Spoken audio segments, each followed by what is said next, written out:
thoughtful. They say the scariest sound isn't a scream in the night. It's the heartbeat. A steady, relentless heartbeat. Even when you know the person it belonged to is dead.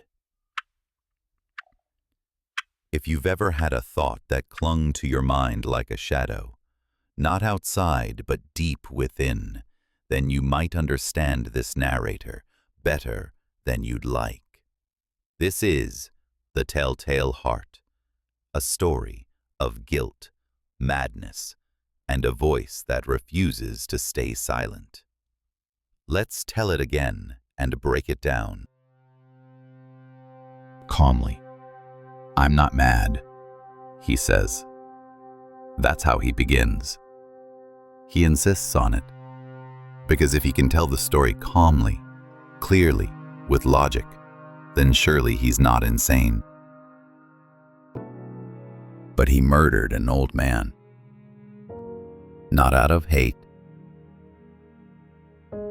Not for money. He says he loved the old man. But it was the eye. The old man's eye. Pale blue. Clouded. Like a vulture's. It unnerved him. Haunted him. So he planned it. Patiently. Carefully. For 7 nights, he crept into the old man's room, just enough to shine a thin ray of lantern light into that terrible eye. But the eye was always closed. He couldn't do it. On the 8th night, the eye was open. The old man awoke. The narrator stood still for a full hour, listening to the man's breath, the rise of fear. Then he acted. He rushed in, dragged the man to the floor, pulled the heavy bed over him, sat, and waited until the heartbeat stopped. He hid the body beneath the floorboards, satisfied. No blood, no trace. Proudly, he was proud of his work. Precise, brilliant even. A neighbor heard a scream. Police came. The narrator welcomed them, confident, calm. He showed them the house, invited them in, and even placed their chairs over the very spot where the body lay hidden. But then he heard it. A sound, a heartbeat. Faint at first, but growing. Thump, thump, thump. He tried to speak louder, to laugh, to distract, but the sound grew louder, faster.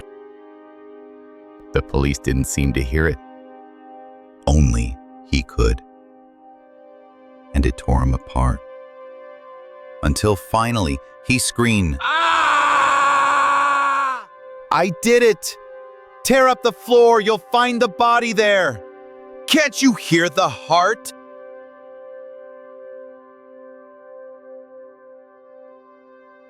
Guilt doesn't need evidence. The police didn't suspect him. No one accused him. He confessed because the guilt consumed him. Poe wasn't writing a detective story. He was writing a psychological collapse. 2. The heart is symbolism. That heartbeat is the sound of conscience, of fear, of guilt.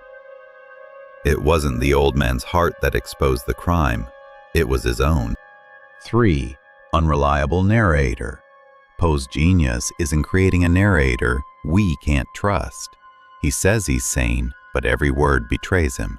The calm tone, the obsessive details, the contradiction between what he claims and what he does, it all shows a fractured mind trying to hold itself together. 4. Poe's structure. The story is short, but layered.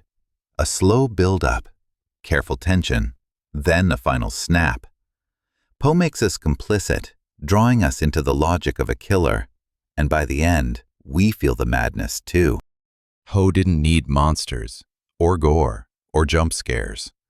All he needed was a heartbeat. Because the scariest sound is the one only you can hear.